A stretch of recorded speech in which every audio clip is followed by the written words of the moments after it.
నాగనాథ్ గారు, కన్య రాశి వారికి ప్రస్తుతం సప్తమ శని అంటారు కదా! మరి వారి గోచార ఫలితాన్ని ఈ శని జయంతి రోజున ఎలా అర్థం చేసుకోవాలో మా హిట్ టీవీ ప్రేక్షకులకు వివరిస్తారా? ఖచ్చితంగా. హిట్ టీవీ ప్రేక్షకులకందరికీ కూడా నమస్కారం. చాందిని గారు, కన్యా రాశి వాళ్ళకి ప్రస్తుతము సప్తమ శని నడుస్తుంది. ఓకే. సప్తమ శని అనంగానే ముఖ్యంగా కళత్రము, పెళ్ళి, ఓకే. ప్రేమ వ్యవహారాలు, హ్మ్. మనం ప్రపోజ్ చేసిన అమ్మాయి రిజెక్ట్ చేయడం, అమ్మాయి ప్రపోజ్ చేస్తే అబ్బాయి రిజెక్ట్ చేయడం, ఓకే. లేకపోతే పెళ్లి వరకు చాలా మందిలో చూస్తున్నాం ఈ మధ్య. పెళ్లికి ముందు నెల, 3 నెలల ముందు హ్మ్. ఎంగేజ్మెంట్ అయిన తర్వాతనో, లేకపోతే వాళ్ళ పరిచయాలు పెరిగి వాళ్ళు మ్యారేజ్ ఫిక్స్ అయిన తర్వాత కూడా రిజెక్ట్ అయిపోతుంది. అవును. సో సప్తమ భావము కన్యా రాశి వాళ్ళకి సప్తమ శని అన్నప్పుడు హ్మ్. వీళ్ళకి శని ఏ పోర్ట్ఫోలియోని రూల్ చేస్తున్నాడు, ఓకే. అసలు శనికి జ్యోతిష శాస్త్రంలో సహజ సిద్ధంగా ఉన్న గుణాన్ని కూడా వీళ్ళు గమనించాలి. ఓకే. ఫస్ట్ వీళ్ళ గోచార రీత్యా చూస్తే కన్యా రాశి వాళ్ళకి పంచమ షష్టమాధిపతి అయినటువంటి శని ఇప్పుడు కేంద్ర భావం అనేటువంటి సప్తమంలో ఉన్నాడు. Okay. It the same time వాళ్ళకి దశమ భావంలో గురువు కూడా ఉంటాడు. హ్మ్. సో ఇప్పుడు వీళ్ళు కన్యా రాశి వాళ్ళకి ఒక రకంగా చెప్పాలంటే వాళ్ళు అనుకున్న దిశగా, వాళ్ళు కోరుకున్న దిశగా వాళ్ళకి గుర్తింపు వచ్చేటువంటి టైం. ఓకే. మనం ఎన్నో ఊహించుకుంటాం మేడం, మనకి ఇలా రావాలి, అలా రావాలి, అది జరగాలి, అవును. ఇది జరగాలి జీవితంలో అని కోరుకుంటాం. అవును. కానీ అవన్నీ జరుగుతాయా లేదా, హ్మ్. అది వ్యక్తిగతం. అది సో కానీ ఇప్పుడు కన్యా రాశి వాళ్ళకి సప్తమ శని అయినప్పటికీ కూడా పంచమాధిపతి అవుతున్నాడు కాబట్టి, పంచమ భావం అంటే ఏంటంటే హ్మ్. మీ ప్రేమ భావం. ఓకే. మీరు మనసులో ఒక మనిషిని మాత్రమే ప్రేమించాం కదండి, మనం వృత్తిని ప్రేమిస్తాము, మన ఊహల్ని అవును. ప్రేమిస్తాము, మన ప్యాషన్స్ని కూడా మనం ప్రేమిస్తాం. చాలా మటుకు కూడా మన ప్యాషన్స్ అన్నీ కూడా అవి ఆచరణకు దూరంగా ఉండి అవును. ఆచరణాత్మకమైనటువంటి స్టేజ్ వచ్చేటప్పుడు కోల్పోతాం. కానీ కన్యా రాశి వాళ్ళకి హ్మ్. ఖచ్చితంగా ఇప్పుడు ఉన్నటువంటి టైం, వాళ్ళు ఏవైతే వాళ్ళు ఊహలు వాళ్ళు ఫ్యాంటసైజ్ చేశారు. హ్మ్. ఎందుకంటే కన్యా రాశి వాళ్ళు చాలా ఇమాజినేటివ్ పీపుల్ మేడం. వాళ్ళు ప్రాక్టికల్ కాదు. వాళ్ళు మిథున రాశి వాళ్ళు, కొంత ఈ ధనురాశి వాళ్ళు, they are considered as imaginative people. Okay. వీళ్ళ ఊహలు చాలా అద్భుతంగా ఉంటాయి. హ్మ్. వీళ్ళ ఊహలు వింటున్నప్పుడు చాలా చైతన్యం వస్తుంది. ఓకే. ఏదో చేసేయాలి, మార్పు చేయాలి ఇలా అని చెప్పి చెప్తారు. ఇప్పుడు మొన్న వెస్ట్ బెంగాల్లో, హ్మ్. నేను పేరు చెప్పాను కానీ మొన్న వెస్ట్ బెంగాల్లో మొత్తం అక్కడ పొలిటికల్ ప్రాసెస్ అంతా కూడా హ్మ్. చేసిన వ్యక్తి, నేను జాతకం చూశాను. ఓకే. అక్కడ వాళ్ళ విజయానికి వెనకుండి నడిపించినటువంటి వ్యక్తి జాతకం చూశాను. అతను కన్యా రాశిలో పుట్టాడు. ఓకే. సో కొంతమంది ఇప్పుడు సింగపూర్ని చూడండి మేడం. సింగపూర్ ఎంత అద్భుతమైనటువంటి నగరం అది. హ్మ్. అదే నెక్స్ట్ కమింగ్ 75 years వరకు దాన్ని ప్లాన్ చేశారు వాళ్ళు. ఓకే. సో అంటే ప్రణాళిక కొన్ని ఎలా ఉంటాయి, అవి ఆచరణకు వచ్చేవరకు తెలియదు. అవును. ఆచరణకు వచ్చేటప్పుడు కొంతమంది జీవితాలు కూడా ఉండవు. అవును. అంటే దీర్ఘకాలిక ప్రణాళిక ఉంటుంది. హ్మ్. అట్లానే కన్యా రాశి వాళ్ళకి వాళ్ళు 15 సంవత్సరాల కిందనో, 15 సంవత్సరాల కిందనో వాళ్ళు ఏవైతే వాళ్ళ ఊహలు, ఆ ఊహలో ఖచ్చితంగా అది హ్మ్. కేవలం వాళ్ళ స్వీయ గుర్తింపుకు సంబంధించిందే కాదు. Okay. It may be the welfare of the society or hmm. Welfare of the generation. మీరు ఒక స్కూల్ అనుకుంటారు మేడం, చిన్నప్పటి నుంచి ఒక స్కూల్ కట్టించాలనుకుంటారు. అది హ్మ్. అలానే నిర్వీర్యమైపోతుంది. నేను అవును. చూశాను ఒక కన్యా రాశిలో పుట్టిన అతను, హ్మ్. వృద్ధుడు. 83వ ఏట హ్మ్. ఆయన ఏదో స్కూల్ ప్లాన్ చేశాడు ఒక 30 years బ్యాక్. ఓకే. ఆ స్కూల్కి సంబంధించినటువంటి స్టూడెంట్స్ అందరు కలిసి ఫండింగ్ చేసి ఆ ఓపెన్ ల్యాండ్లో స్కూల్ కట్టించారు. ఆయన పేరు మీద కట్టించారు. ఆయన ఓకే. కరెక్ట్గా 83 years ఏజ్లో అది జరిగింది శంకుస్థాపన. 85th year ఆయన కాలం చేశారు. ఓకే. సో అంటే ఏంటి, అతను చనిపోయే ముందు, కాలం చేసే ముందు హ్మ్. తనకి బాగా బలమైన కోరిక 40 ఏళ్ళ నుంచి నిగూఢంగా ఉంది, అది హ్మ్. నెరవేర్చుకుని పోయాడు. అంటే అవును. సో ఇక్కడ ఏంటంటే దీర్ఘకాలంగా కన్యా రాశి వాళ్ళకు ఉన్నటువంటి కొన్ని ఊహలు, ఆలోచనలు, ప్రణాళికలు అవన్నీ కూడా కార్యారూపం చెంది హ్మ్. ఇప్పుడు ఆచరణాత్మకంగా వచ్చేటువంటి టైం ఇది వాళ్ళకి. ఓకే. సో దీనివల్ల వీళ్ళకి స్వీయ గుర్తింపే కాకుండా వాళ్ళు ఒకవేళ welfare of the society, okay. చుట్టుపక్కల సమాజానికి, లేదా ఈవెన్ కుటుంబ సభ్యులు కూడా కావచ్చు. So okay. ఇటువంటి కోణంలో వాళ్ళ జీవితాన్ని పరిశీలించి హ్మ్. కొంతమంది వదిలేసిన వాళ్ళు, కొంతమంది ఇంకా ప్రయత్నం చేస్తున్న వాళ్ళు, ఓకే. కొంతమందికి ఇంకా అటు ఇటు కాకుండా వస్తుందా రాదా రేపొద్దున అది కలగా మిగిలిపోతుందా అనుకున్న వాళ్ళకు కూడా ఇది ఒక అద్భుతమైనటువంటి టైం ఇది వీళ్ళకి. ఓకే. ఇప్పుడు ఏదైతే రన్నింగ్ టైం ఉందో ఇప్పుడు హ్మ్. ఇది ఒకవైపు సూపర్. హ్మ్. ఇంకొక వైపు ఏంటి అంటే వాళ్ళకి హ్మ్. పంచమ భావము అంటే ఇందాక కూడా చెప్పాం కదండి. హ్మ్. మనము మనం కాలాన్ని కూడా ప్రేమిస్తాం. టైం కూడా మనకు మంచి టైం రావాలని కోరుకుంటాం. అవును. సో ఈ పంచమాధిపతి వాళ్ళకి మోక్ష భావం అనేటువంటి జలరాశిలో ఉన్నాడు ప్రస్తుతం. ఓకే. ఓకే, కాబట్టి వాళ్ళు సప్తమ శని. సో వీళ్ళకి భావోద్వేగాల పరంగా వచ్చేటువంటి సమస్యలు కూడా వీళ్ళకి కొంచెం తీవ్రమైనటువంటి మనస్తాపాన్ని చెందిస్తాయి. ఓకే. అంటే ముఖ్యంగా ప్రేమించుకున్న వాళ్ళు ప్రేమ నుంచి మళ్ళీ పెళ్లి వరకు రావాలనుకునేవాళ్ళు. ఓకే. అయితే ఒకవేళ అలాంటివి జరిగినవి ఆల్రెడీ అనుకుంటే వాళ్ళు లెట్ గో పాలసీ అంటే ఏంటి, అయిపోయింది ఏదో అయిపోయింది, మా సందులోకి ఐశ్వర్య వచ్చిందంటారు చూసారా. ఎన్నో రోజుల నుంచి ప్రేమించిన అమ్మాయి వెళ్ళిపోతే మన సందులోకి ఐశ్వర్య వచ్చింది, లేకపోతే ఇంకెవరో వచ్చారు అన్నటువంటి ఆలోచన కూడా వాళ్ళు, అంటే జరిగిపోయిన దాని నుంచి మళ్ళా కొత్త ఆలోచనకి కొత్త ప్రణాళికకు వచ్చేటువంటి టైం కూడా, ఎందుకంటే పంచమాధిపతి ఏడు కాబట్టి. సో పంచమ భావం అంటే ఏంటంటే మీ యొక్క ప్రేమ ఉంటుంది చూడండి, ప్రేమ భావం ఉంటుంది చూడండి, అది ఎప్పటికప్పుడు పరిణితి చెందుతూ ముందుకు వెళ్ళేటువంటి స్థితి ఉంటుంది. సో మీరు అక్కడ మానసికంగా అనుభవించుకొని అక్కడ స్తబ్దంగా ఉండిపోవడం వల్లనే మీకు సప్తమ శని ప్రభావం ఉంది అక్కడ. సో వీరు కూడా కన్యా రాశి వాళ్ళు కూడా ఏంటంటే శని యొక్క లక్షణం గురించి కూడా మనం మాట్లాడుకోవాలనుకున్నాం కదా. ఇప్పుడు 16వ తారీఖు మే మాసం 2026 శని జయంతి ఉంది. కానీ శని జయంతి రోజు మనం పాటించాల్సినటువంటి సంప్రదాయాలు కాకుండా అసలు what is Saturn in general, శని యొక్క లక్షణం కూడా ఏంటి, శనిలో ఒక క్రమశిక్షణ, చాతుర్యము, బలమైన వ్యక్తిత్వము, శ్రమ ఇవన్నీ ఉంటాయి. అట్ ద సేమ్ టైం శనిలో కపట బుద్ధి, శకునికుండే బుద్ధి కూడా ఉంటుంది.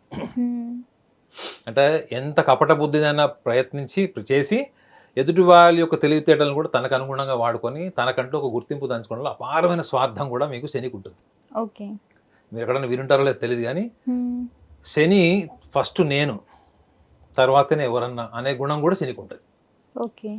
ఎందుకు, ఇందులో షష్టమాధిపతి కూడా అయ్యాడు, కేంద్ర భావంలో ఉన్నాడు. శని కేంద్ర భావాల్లో ఉండకూడదని జ్యోతిష్ శాస్త్రంలో ఉంటుంది. సో కేంద్ర భావంలో ఉండి ముఖ్యంగా సప్తమ భావంలో కానీ దశమ భావంలో ఉంటే కార్యసాధనకు సంబంధించిన తెలివితేటలు కేవలము న్యాయబద్ధంగా ధర్మబద్ధంగానే కాకుండా మిగతా మార్గాల్లో కూడా వీళ్ళు సాధించుకుంటారని గ్రంథాల్లో ఉంది. సో వీళ్ళకి career point of view, job point of view ఒక కోణంలో చూస్తే వీళ్ళకి ప్రోగ్రెస్కి కన్నా ఎక్కువగా ఐడెంటిటీకి ఎక్కువ మంచి టైం ఇది. అంటే ఆల్రెడీ చేసిన పనికి వచ్చే గుర్తింపు బాగుంటుంది. చేస్తున్న పని ఏదైతే ఉందో వీళ్ళు వర్క్ చేస్తున్నారు, వర్క్ ఎన్విరాన్మెంట్లో ఉన్నారు. సో అక్కడి నుంచి వీళ్ళకి ఒకవేళ నాకు నచ్చలేదు అనుకుంటే వీళ్ళు ఒక్క క్షణం కూడా ఆలోచించకుండా జాబ్ రిజైన్ చేసేటువంటి లక్షణాలు కూడా ఉంటాయి. అయితే వీళ్ళకి కొంచెం లీగల్ ఇష్యూస్ కానీ ఫ్యామిలీలో అంటే parenting expenditure on the parents కానీ లీగల్గా కోర్టు కచేరీలు, ముఖ్యంగా వీళ్ళకి యాన్సెస్టర్ అంటే మన తాత ముత్తాతల ప్రాపర్టీస్ ఉంటాయి చూడండి, వాటికి సంబంధించిన లీగల్ ఇష్యూస్, లిటిగేషన్స్కి కూడా ఇది కొంత వీళ్ళకి తీవ్రమైన ప్రభావం ఉంటుంది. ముఖ్యంగా 2025 నవంబర్ 21 నుంచి వీళ్ళకి ఆగస్టు మాసం వరకు ఉంటుంది ఇది. ఎవరికి, ఈ కన్యా రాశి వాళ్ళకి. సో వీళ్ళు గమనించాల్సింది కూడా ఏంటంటే శని యొక్క స్వభావము అది కేవలం మనం ఎక్స్టర్నల్ ఫ్యాక్టర్ కింద కాకుండా మనలో ఎంత క్రమశిక్షణ ఉంది. చాలా చాలా పనిమంతులు ఎవరన్నా ఉన్నారంటే కన్యా రాశి వాళ్ళు, పని రాక్షసులు. అందుకే వాళ్ళ కెరియర్ తప్ప దేనికి ఇంపార్టెన్స్ ఇవ్వరు, ఫస్ట్ కెరియర్. అందుకే చూడండి ఇప్పుడు వాళ్ళు ఈ ప్రేమ వ్యవహారాలు పెళ్లి వరకు వచ్చి విడిపోవడాలు ఇవన్నీ ఏంటంటే వీళ్ళు ఎదుటి వాళ్ళ కోణంలో ఎక్కువసేపు ఉండలేరు. ఎదుటి వాళ్ళ కోణంలో ఉండి పరిష్కారం చెప్పడంలో దిట్ట, కానీ భావోద్వేగాల పరంగా అక్కడే ఉండి పూర్తిగా సరెండర్ అయిపోయి నువ్వే నా సర్వస్వం, నువ్వు లేకపోతే నేను లేను అనే టైపు కాదు. అదే వీళ్ళ సమస్య. కాబట్టి వీళ్ళకి ఈ డిస్ప్యూట్స్ కానీ లిటిగేషన్స్ కానీ ఇవన్నీ ఉండే ఛాన్సెస్ కూడా ఈ యొక్క శని ప్రభావం వల్ల ఉంటాయి. సో ఈ కన్యా రాశి వారు మరి ఈ శని జయంతి రోజున ఎలాంటి నియమాలు పాటిస్తే బాగుంటుంది అంటారు? కన్యా రాశి వాళ్ళు నేను ఒకవేళ రేటింగ్ చేయాలి, 12 రాసుల్లో అపారమైన మానవత్వము, అహంకారము ఇవన్నీ తీసి పక్కన పడేసి ఎప్పుడు కూడా మానవత్వమే సర్వస్వం అనుకునే వాళ్ళు నేను 3 రాశులకు ఓటేస్తాను. అందులో కన్యా రాశి వాళ్ళు ఒకళ్ళు, కుంభరాశి వాళ్ళు ఒకళ్ళు, ప్లస్ తులారాశి వాళ్ళు. సో వీళ్ళు ఎటువంటి సిచ్యువేషన్లో అయినా వీళ్ళని కన్విన్స్ చేసి వీళ్ళలో ఆ మానవత్వాన్ని నిద్ర లేపచ్చు. మానవత్వం నిద్రపోతుందేమో కానీ లేకుండా ఉండదు వీళ్ళకి. కాబట్టి వీళ్ళు మనుషులకు ఉండే కనీస అవసరాల మీద దృష్టి పెట్టాలి మేడం. శని జయంతి మనకు 16వ తారీఖు వచ్చింది మే మాసంలో. 15వ తారీఖు నుంచే వీళ్ళకు ఉండేటువంటి ఏమైనా ఒకవేళ యావిగేషన్స్ ఏమైనా ఉండి smoking, drinking, non vegetarian including egg, వీటిని వీళ్ళు అవాయిడ్ చేసి 15వ తారీఖు శరీరంలో ఎటువంటి మన మానవీయ కోణంలో చూసుకుంటే మన జీవరాశుల్ని కూడా మనం ప్రకృతి అనుకుంటున్నాం కాబట్టి వీళ్ళలో అపారమైన మానవత్వం ఉంటుంది కాబట్టి ఆ ఒక్కరోజు వీళ్ళు అవాయిడ్ చేసి 16వ తారీఖు ఎట్లనో వీళ్ళు తెల్లవారుజామున వెళ్తారు గుడికి కాబట్టి వాళ్ళు అఘోర పాశుపత హోమం కావచ్చు, శని శాంతి హోమం కావచ్చు, తైలాభిషేకం, లేకపోతే కాకులకు ఆహారం పెట్టడం. ఓకే. ఇది మనం వద్దన్న వాళ్ళ జాతకంలో శని బాగున్నాడని చెప్పినా కొంతమంది వెళ్ళి చేసేవాళ్ళు ఉంటారు. ఓకే. బట్ దీంతో పాటు వాళ్ళు ఆ 15వ తారీఖు లేదా 16వ తారీఖు వాళ్ళు కనీస అవసరాలు మేడం. కనీస అవసరాలు అంటే ఏముంటాయి? మనము మీరు 1 కిలో కందిపప్పు అనుకోండి, 1 కిలో రైస్ అనుకోండి, ఇవి కనీస అవసరాలు ఏముంటాయి మేడం ఒక మనిషి జీవితంలో? ఆహారం. అవును. ఏమన్నా నిత్యావసర వస్తువులు ఏదన్నా వీళ్ళు అవి చాలా కష్టంగా వాటిని కొనుక్కునే వాళ్ళకి ఎవరికన్నా వీళ్ళు దానం చేయడం అన్నది చాలా ముఖ్యం. దీంట్లో లాజిక్ ఏంటంటే శని గురించి ఏం చెప్తారంటే శని శ్రమని ఇష్టపడతాడు.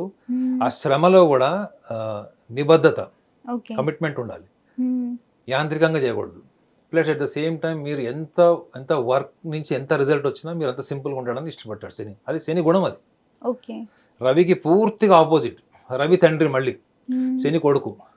ఇద్దరికి వైరం ఎందుకు అంటే రవికి ఏదన్నా కానీ గొప్పగా చెప్పుకునేదానికి ఏదైనా కావాలని కోరుకుంటాడు రవి. శని ఎంత గొప్ప వ్యక్తి అయినా కానీ మీరు వచ్చి చెప్తే కానీ మీకు నోబెల్ ప్రైజ్ వచ్చిందని తెలియదు. శని గురించి గుర్తుపెట్టుకోండి. ఒక Nobel prize winner Saturn affected person ఉంటాడు. మీ అంతటి మీరు తెలుసుకుంటే తప్ప అతని బిహేవియర్లో మీకు కనపడదు. సో మీ శ్రమని, మీలో మానవత్వాన్ని, ప్లస్ మీరు మానవత్వం చాలా మంది వాల్యూస్ మాట్లాడతారు, హార్డ్ వర్క్ చేస్తామని చెప్తారు. బట్ మనం అందుకే 15వ తారీఖు ఏం చేయాలో కూడా చెప్పాను. 16వ తారీఖు కనుక వాళ్ళు కనీస అవసరాలకు సంబంధించిన ఏ ఒక్క విషయంలో వీళ్ళు మినిమం డబ్బు, మినిమం అంటే మాక్సిమం మీకు 100 రూపీస్ 200 రూపీస్లో అయిపోతుంది. కనీస అవసరాలు మీ కేపబిలిటీ, మీ యొక్క ఫైనాన్షియల్ బ్యాక్గ్రౌండ్ బట్టి మీరు మినిమం ఒక్క పర్సన్కి చేసినా కానీ అందులో శనికి ఏదైతే చెప్పబడిందో, శని గుణగణాలు ఏవైతే చెప్పబడ్డాయో అది కూడా మన చేతన స్థితిలోకి వచ్చినప్పుడు మనకి ప్రతికూలంగా ఉన్నటువంటి టైం కూడా అనుకూలంగా మారుతుంది. కాలాన్ని మీరు మార్చలేరు మేడం, కానీ కాలానికి తగ్గట్టుగా ఆ కాలం జ్యోతిష శాస్త్రంలో ఏ గ్రహం ఏ అంతర్దశ మహర్దశల గురించి చెప్పబడిందో ఆ గ్రహానికి సంబంధించినటువంటి చేతన స్థితి మీలో ఉంటుంది.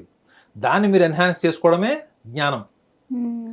అందుకే చెప్తారు మేడం, జ్యోతిష శాస్త్రంలో ఏముంటుందంటే మీ సంపూర్ణ అవగాహన, your complete awareness is only the journey towards the spirituality అని ఉంటుంది. మన స్పిరిచువాలిటీ అంటే రకరకాల గ్రంథాలు చదవడం ఏవేవో అనుకుంటాం. మీలో ఎంత సంపూర్ణ అవగాహన ఉంటుందో ఆ సంపూర్ణ అవగాహనే మీ శివతత్వం, మీలో ఉండే తత్వం. అది బయట నుంచి వచ్చేది కాదు. ఆ సంపూర్ణ అవగాహన కోసమే మనము 15వ తారీఖు ఆ నియమం చెప్పాను. 16వ తారీఖు మీరు minimum empathy, minimum service orientation వస్తే ప్రతికూలంగా ఉన్నటువంటి కాలం కూడా మీకు అనుకూలంగా అద్భుతంగా మారుతుంది. Thank you so much Naganath గారు. హిట్ టీవీ యాప్, ఇందులో short news, live news, entertainment shows, movies, digital magazines తో పాటు మీ జిల్లా వార్తలను కూడా ఫ్రీగా చూడొచ్చు. ఇంకెందుకు ఆలస్యం, వెంటనే హిట్ టీవీ యాప్ ని డౌన్లోడ్ చేసుకుని ఫ్రీగా ఎంటర్టైన్మెంట్ పొందండి. Hit TV app. Hit TV app. Please download hit TV app. Hit TV app ని ఫ్రీగా డౌన్లోడ్ చేసుకుని ఎంజాయ్ చేయండి. మీకు నచ్చిన ఎంటర్టైన్మెంట్ కోసం హిట్ టీవీ యాప్ ని ఫ్రీగా డౌన్లోడ్ చేసుకుని ఎంజాయ్ చేయండి. హిట్ టీవీ యాప్ ని డౌన్లోడ్ చేసుకుని ఆస్వాదించండి, ఆశీర్వదించండి. ఇంతమంది సెలబ్రిటీలు హిట్ టీవీ యాప్ ని డౌన్లోడ్ చేసుకోండి అని చెప్తున్నారంటే ఎంత మంచి యాప్ ఆలోచించండి. అమెరికా అమెరికా అమెరికా అమెరికాలో చదవాలనుకునే వాళ్ళకి విశ్వసనీయమైన పేరు మన శౌర్య కన్సల్టెన్సీ. UK లో 1 year masters. UK లో 1 year masters. 2 years work permit up to 5 years visa. Contact Shaurya Consultancy. Contact 89851 89851.